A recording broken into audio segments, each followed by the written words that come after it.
Hey teachers! So, wala ka pa bang action plan for school-based inset? So kung wala pa, so this video is for you. If you are the one tasked by your principal, master teacher, or your superior to make an action plan, so this video will show you a sample on how to make or prepare an action plan for inset.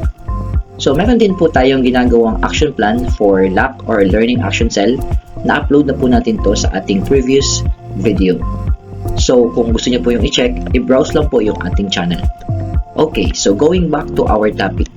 So action plan for this coming inset, January 24 to 30. So sa paggawa ng action plan, meron po itong mga iba't ibang parts. So we have here the activities. Okay. Here activities.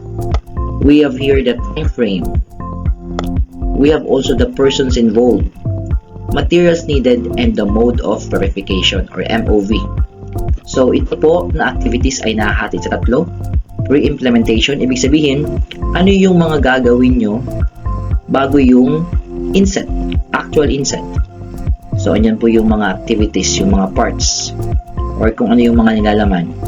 Then ano yung time frame niyan? So sa atin dito, it should be, since that is pre-implementation, tanda natin, bago pa dapat yung inset. So yung date natin dyan is January 15 to 23 ngayong taon.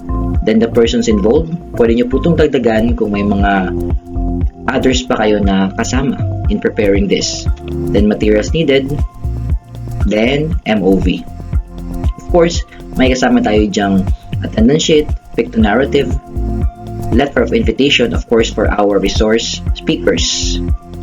Then next part, yung ating namang during implementation. So ito ibig sabihin for the teachers, for you, while the inset is ongoing already. Ano yung mga activities involved? So yan po, conducting the different topics stated in the matrix, awarding of certificates. So of course kasama din dyan. So ito po yung ating ng actual. So ngayong taon po, January 24 yung ating start, and then it will take 5 days, or it will be 5 days.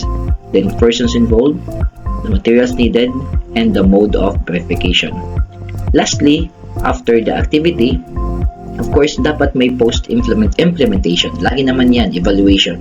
So ito yun, yung ating consolidating and submitting of reports. So pwedeng after na yan ng ating inset. So February 1, 2024, persons involved, school heads, materials needed, laptop, printer, and so on. So kung ikaw po yung inatasan, of course, it should be submitted or prepared by the teacher or the OIC. But sometimes, ang gumagawa po nito is yung ating mga school head or principals. But if kayo po yung inatasan, of course, let us take it as a challenge that we are trusted by our principal or school heads. Then of course, it should be approved. Dito po, depende na po ito sa inyo. Pwedeng ang inyong PSDS, Public School District Supervisors, o yung ating Schools Division Superintendent. So, si principal na po sa inyo niya na mag-advise kung sino yung mga signatories. But po, dito sa ating sample, it is our SDS. So, yan. So, yan po yung ating maikling video. So, kung gusto nyo po nitong soft copy, ilalagay ko po sa description nitong video. But, to get the soft copy, may password po ito. Palagi po tayo natatanong kung anong password. Ang password po ay makukuha nyo kung pinanood nyo ang video hanggang matapos. So, lumabas po yung ating password kanina.